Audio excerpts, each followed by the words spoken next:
It's a distinct pleasure to be hosting you today. I lead growth out of U.S-China's New York office. A little bit of background on U.S is we are a global information services and research firm dedicated to connection between U.S. and China to empower globalization and empower innovation through transparent flow of information as well as investment between the U.S. and China.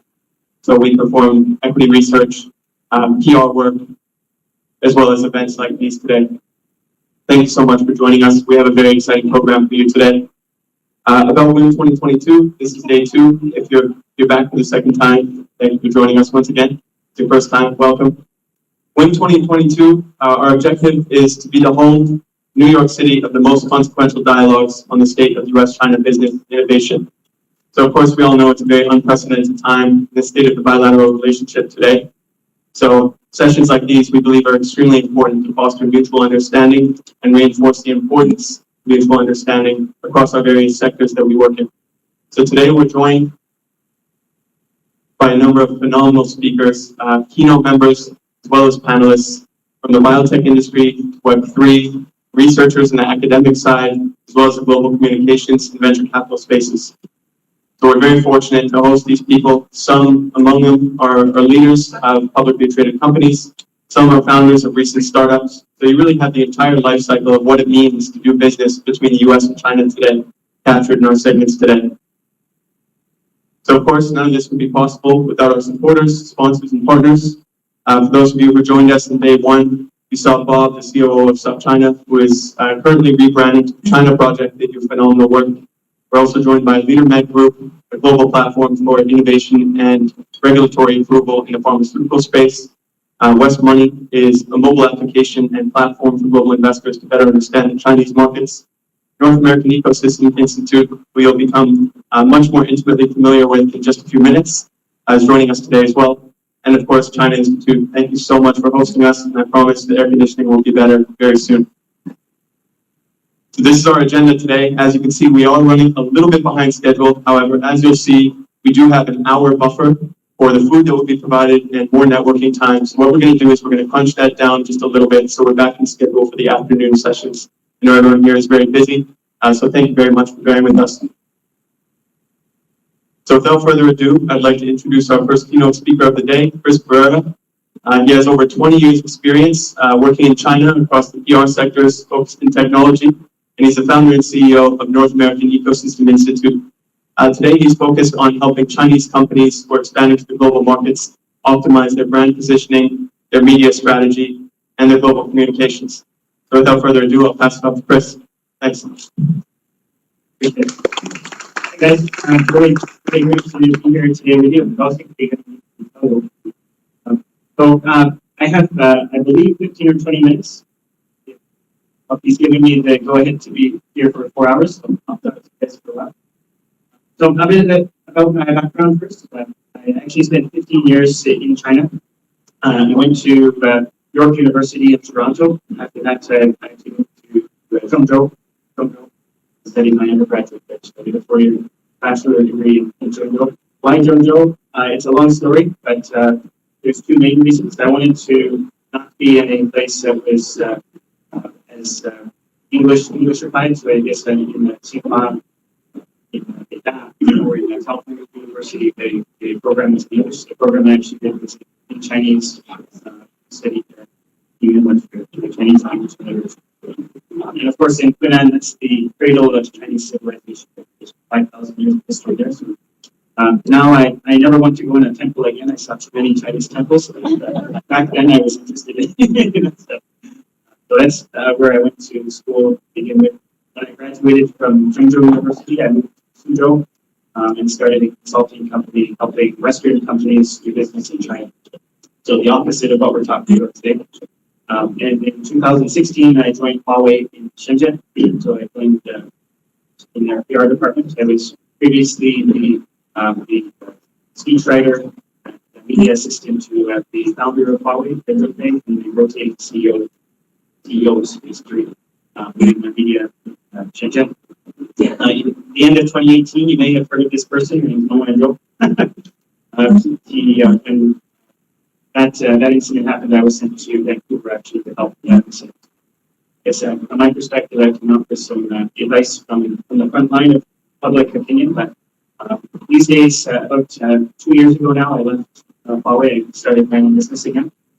Very specifically helping Chinese companies with their PR, branding, localization, and accessing the American market. So, in general, we're on the business side now. Back in Huawei days, I was more in the political side. There's a lot of interesting conversations to be had there. But today, I'm specifically going to offer 3 big pieces of advice for Chinese companies to do business in North America. That's where I'm going to start from. Perfect. I love when things work. So that's my company. So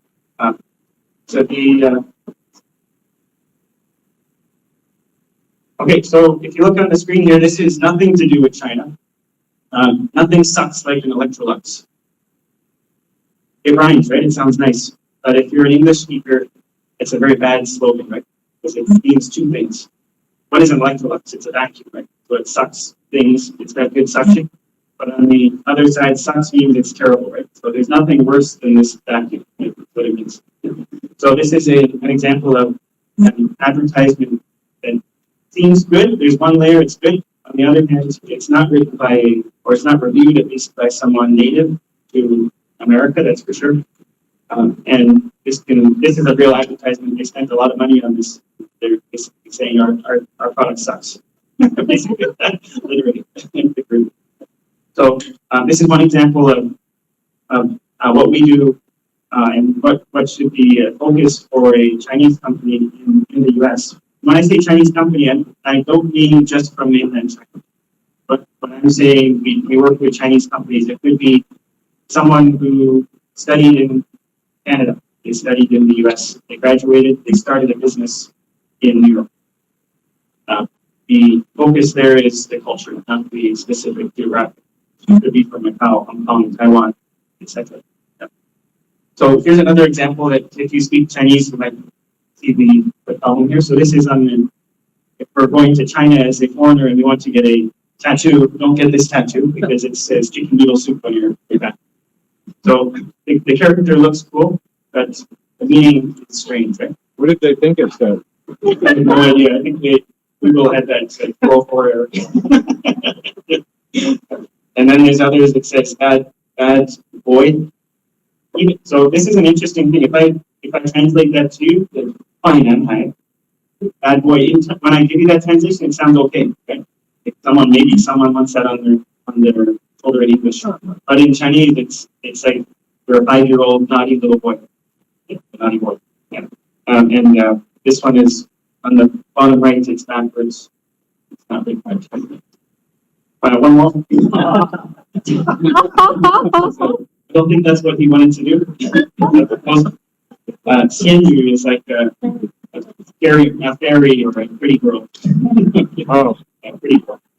yeah, So localization is important. These are funny examples, but you know what? Real examples are everywhere around us. If you've been to China, on the opposite direction, you go to every park has a sign that says "Don't walk on the grass," right? Mm-hmm. But the translation is always strange. It's like don't please be careful as you tiptoe through the meadow. That sounds so good. So why does that happen? It's because you don't have a local team working on your content. So my first suggestion for today, I'll go into it in a bit more detail, is localization. I'll just keep it on this slide for a few minutes. So there's a very big wave of companies and brands coming from mainland China to overseas. I'm focused on North America, the U.S., but a bigger trend is also to Southeast Asia, Europe, Africa, South America. All of these brands are well-known brands. But what does it mean to localize? I'm often asked for examples of successful Chinese companies overseas. And I often answer, successful Chinese companies don't know they're Chinese because their branding is good, local. And that's not to say you need to hide your origin. It's just that if you're in the US, the fact you're from China doesn't matter. If I'm an American consumer, I want to know, is your cell phone good or not? I don't care if it's Chinese. The same goes, I'm from Toronto, Canada. If I focus on that as as Michael wrote in here. I tell Michael, I'm from Canada. Would you like to work with me? He's like, I don't care where you're from. What do you do? So in the U.S., you need to think, well, what's good for the U.S. That's localization. And the same goes the other way. Right? If you go to China, you go to Canada, Canadian really doesn't care about this. But they do in some business, right? So if you're in a local market, you need to think about the local consumer or your local business partner, your B2B. So if you look at these, some of these logos even have Chinese characters in them, right? So, and some names are hard to pronounce. Some are good, like just as an example, OnePlus, we were recently researching this. OnePlus is doing quite well in the US. I think we're selling something like 3 million phones per year, roughly. So what does localization mean? It's easy to say this, right? Get a local team. I'll tell you an example of something that happens a lot. A Chinese enterprise, doesn't matter what size, they have an HQ in China, in Beijing, in Shanghai, and Hangzhou. They have an HQ team, and then they hire a local team. Maybe there's a head Chinese manager, and then they hire a local team, okay, for marketing. They do the branding. They do an advertising campaign. They get it ready. Okay, it's ready to go, and it looks great. So a U.S. design team has made the content. It's been reviewed. It looks great. Okay, we're ready to launch this campaign. They send it to HQ for review because you need to approve from HQ, right? And then the leader looks at the advertising and says, "This is terrible. This will never sell." They change it. They say, "Our Chinese team will fix it." And it gets fixed, gets sent back to the China side, to the American side, and they're like, "But the content was good. Now you've just ruined it. Now it's Chinese, like Chinese style." So what happened there? You send the content from an American team to HQ. The HQ team doesn't like it because they are not the target audience. Right? They're not the target audience. The American audience is the target audience. So, and as a very strong piece of advice for a Chinese team or company coming to the US is to trust your local team. It's very hard to do because when you see the content, you're like, "Oh, it's terrible. This group doesn't know what they're doing. It's cheaper and faster and better to do it in China." And I can almost guarantee you that that's a recipe for failure. I'm giving you that advice today. Almost no one will listen to this advice. But I strongly suggest give your local team a chance to try, fail, and improve. I think that's localization. That's the first part of what I'd like to share today. The other example that I'd like to share today, and my second piece of advice, this is a case example that I just want to share with you. It's a successful example from Toronto, actually. So this company is called Carnex, do second-hand electric vehicle sales online. They're not a big company. This is just a small example of what you could do if you're not a Lenovo, if you're not a Xiaomi. You can also be company customer there. So this is just, they have one store in Toronto. Okay? So my second piece of advice for any business coming from China to the US is to make more friends here. And that can be media friends, it could be charities, it could be an association, it could be your local representative in government. All of these people want to meet you because you have a store in their community, right, or place. So what does that look like? So Carnex, they reach out to local media.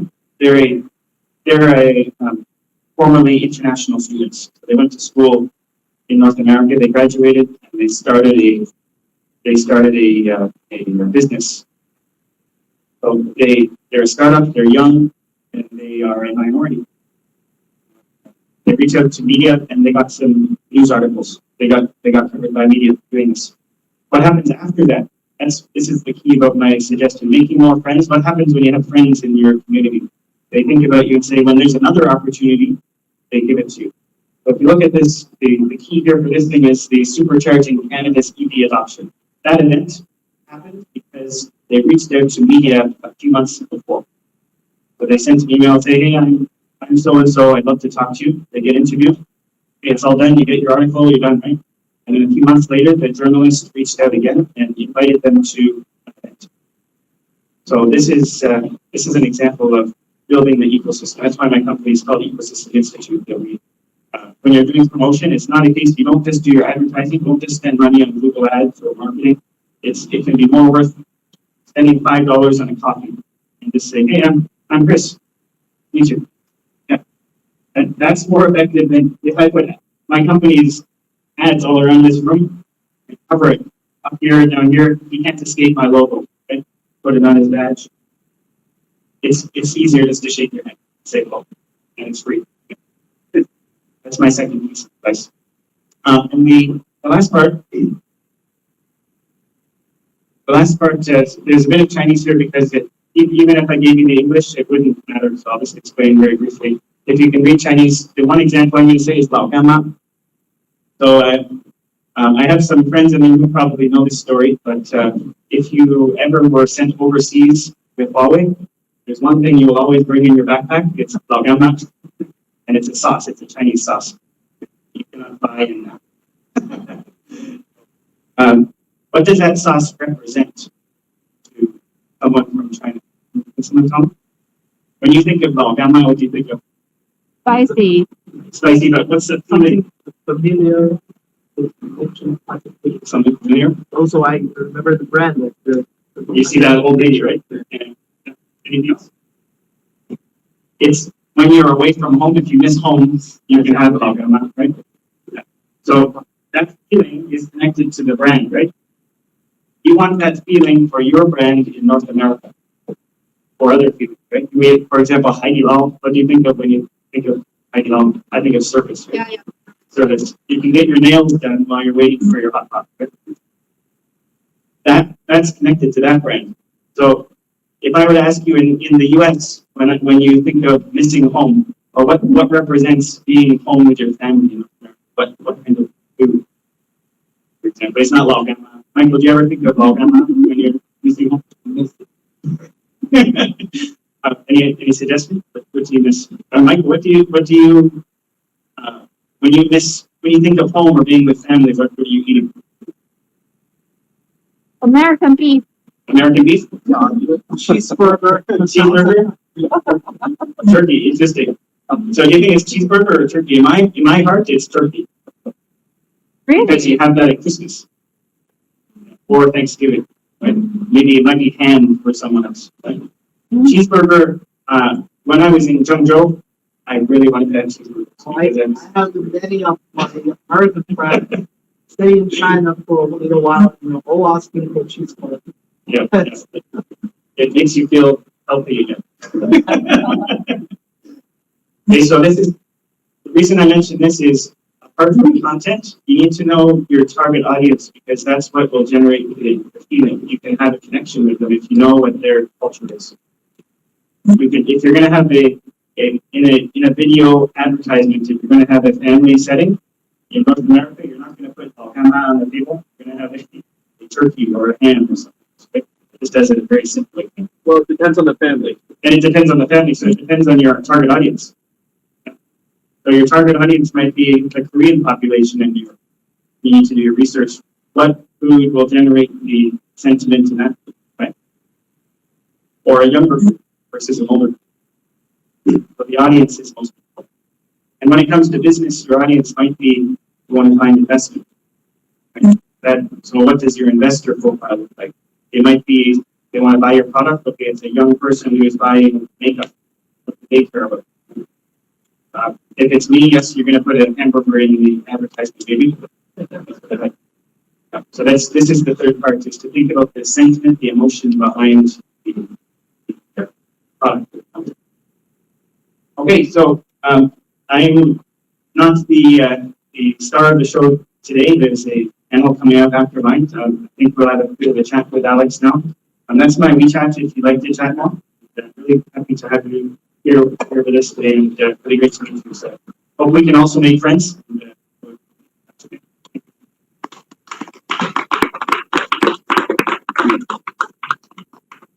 Thanks so much, Chris. That was enlightening. Just welcome Chris back on the stage here.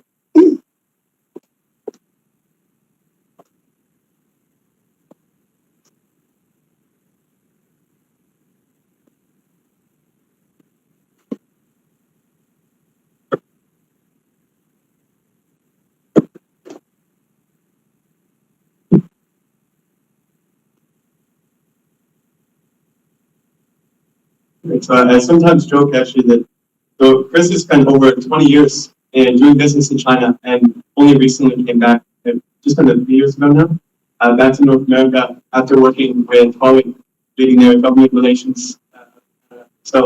First in Shenzhen, then later in Canada. And Chris is actually the reason I'm in New York today. So a little bit of a sentimental connection there. But I often joke that he's more comfortable doing business in Chinese than he is in English. And I think you guys can probably see that. So I think this is really a remarkable story. I think in an increasingly globalizing world, everybody has a duty, I believe, to understand or make an effort to understand the culture of others, right? And NAEI really embodies that effort that's required by brands to do the same thing.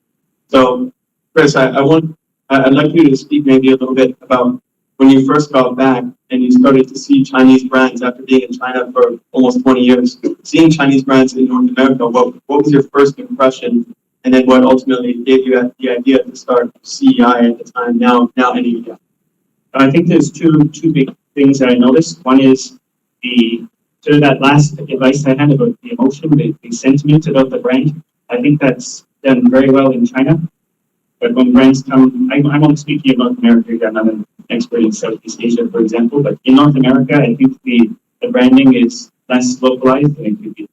The product is usually good. The service is generally good, but if you're thinking about how we're connecting with the consumer or the purchaser of the service or solution, I think there is a disconnect that you're not really connecting with the local ecosystem.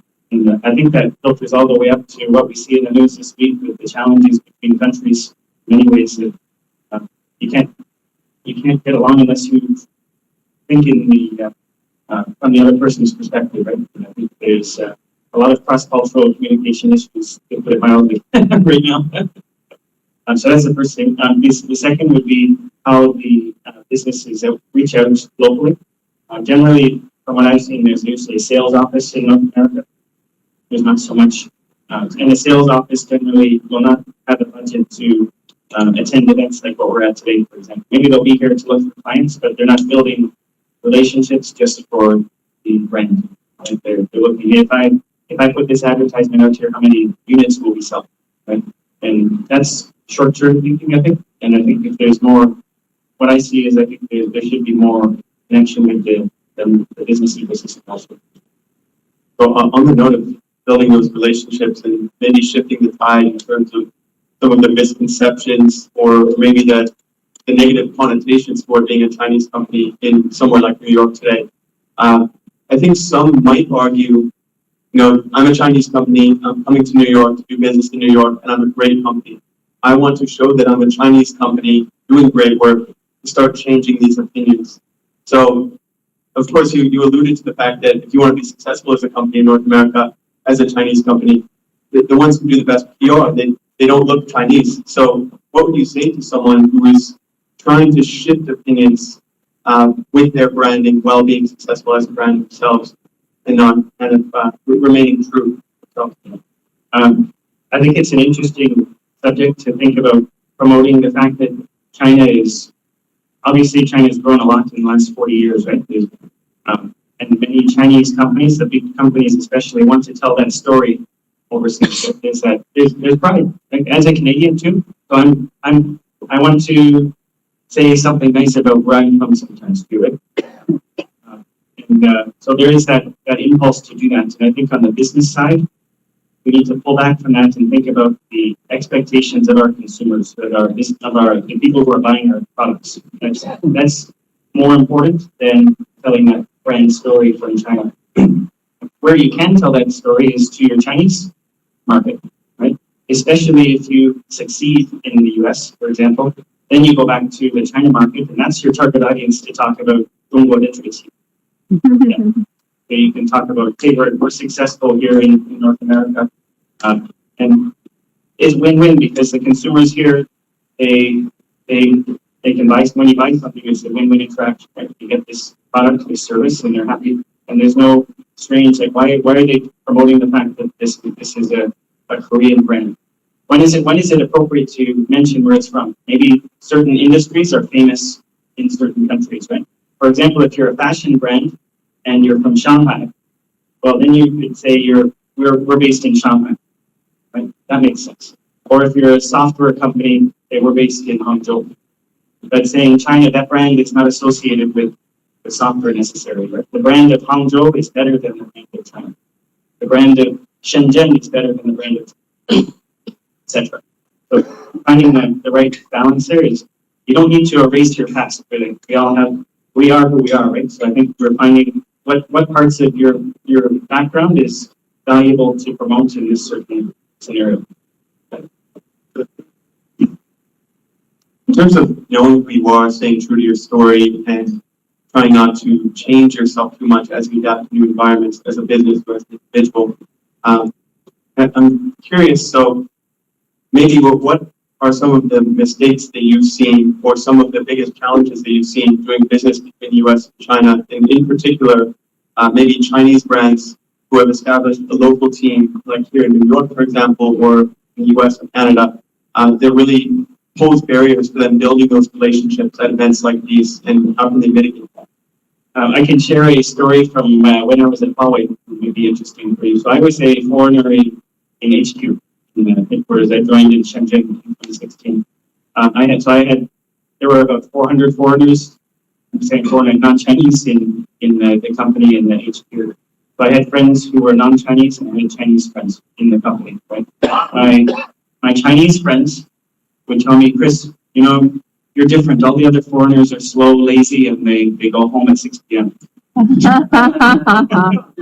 Yeah.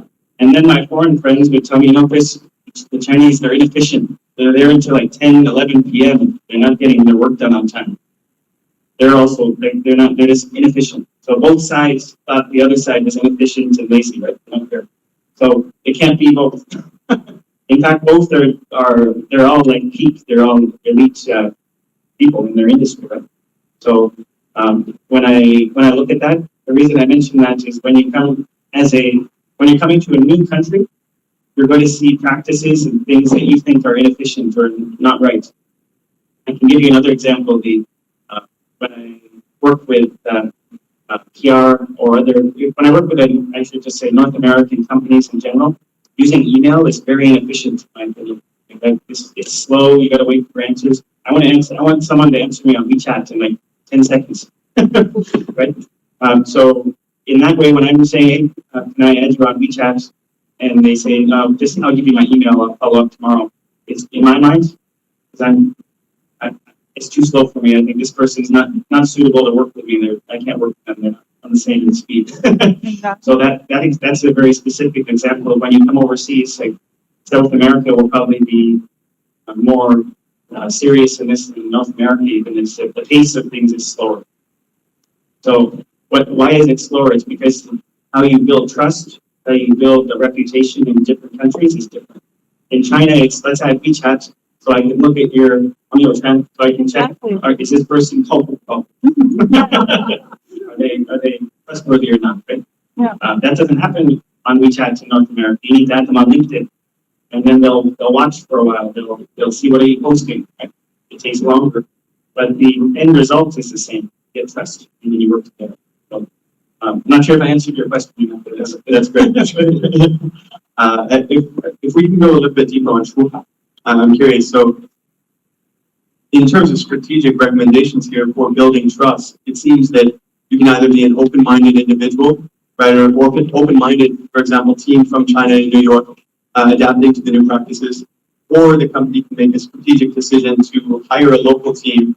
However, we know instead of having a conflict externally now, the conflict will remain, but it'll move internally between headquarters and the local team, because those cultural differences, they always exist. It's just depending on how you structure the organization, they move around. So I'm curious, having seen that so much on the China side and the US side, what would your recommendations be for a company who's wanting to Shuhai? And they're at that phase of hiring, at that phase of expanding, and even before they start working on their brand or PR, just kind of internally, structurally, how should they manage this shift?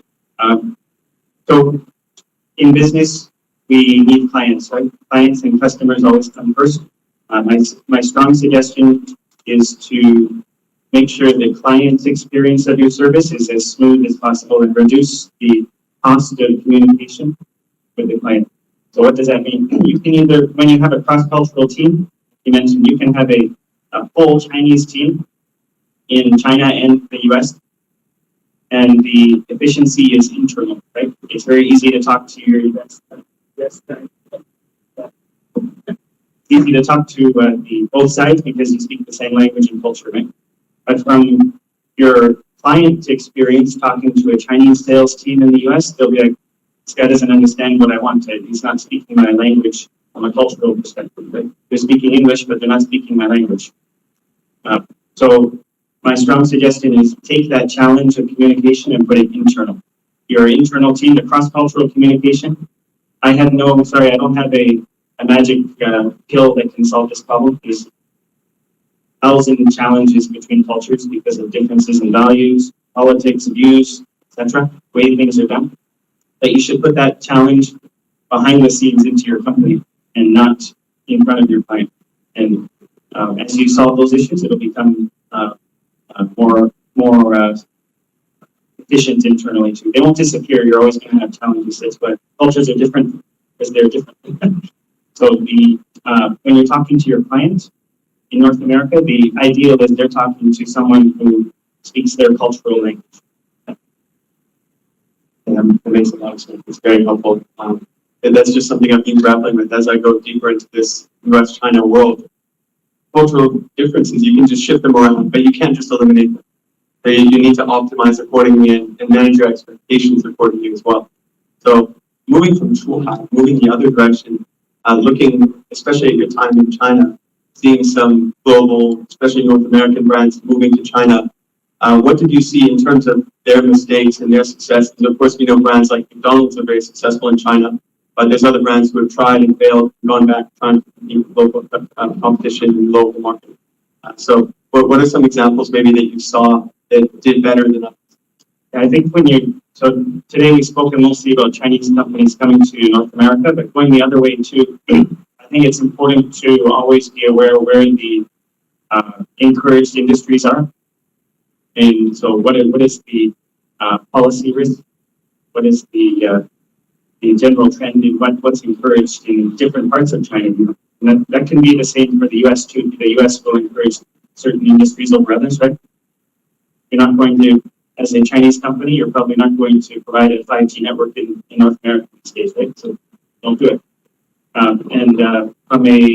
Going from North America to China, the same thing. If you look 40 years ago, 50 years ago, no industry was encouraged from overseas, right? You're not going to enter China because it's not open.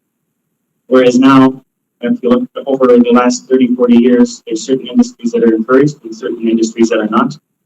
The last few years, for example, the tech crackdown, education, etc., these not necessarily focused on Western companies, but those are not industries that, if we're looking at this apolitically, where can the business be done?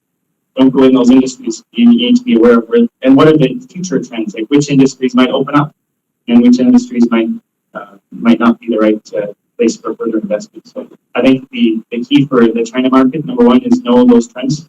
And the second is actually all of that advice I gave about coming to North America. Every Western business should follow the same advice, but in reverse in China. And when you're in China these days, I don't think it's a good branding decision to say we're American.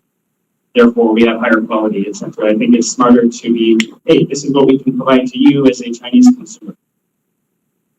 I think maybe 20, 30 years ago, when there was a bigger brand differentiation, when they're less developed in China, saying you're an American product, Japanese product, etc., Canadian food quality and food safety, that was a plus, right? Whereas today, it's not as clear. There's some exceptions, but I think it's less clear how much value that made in the U.S., made in Canada brand is versus this is our cool product. Go to try it. Yeah, that makes a lot of sense as well. I think there's a lot of lessons from tech maybe in just talking to your users to understand what they want. And this is a very difficult dynamic to traverse, right? I mean, we're all from a certain place. We all have a background. We all have a history. And so do companies. So to throw your pride to the side, no matter where you're from, I'm Canadian as well. I talk about being Canadian in New York probably once a day, at least. So I'm learning a lesson myself here. Maybe I should shift my own personal branding. But that's all we have time for right now. We're going to take a quick break, and then we're going to resume with our biotech panel. Thanks so much, Chris.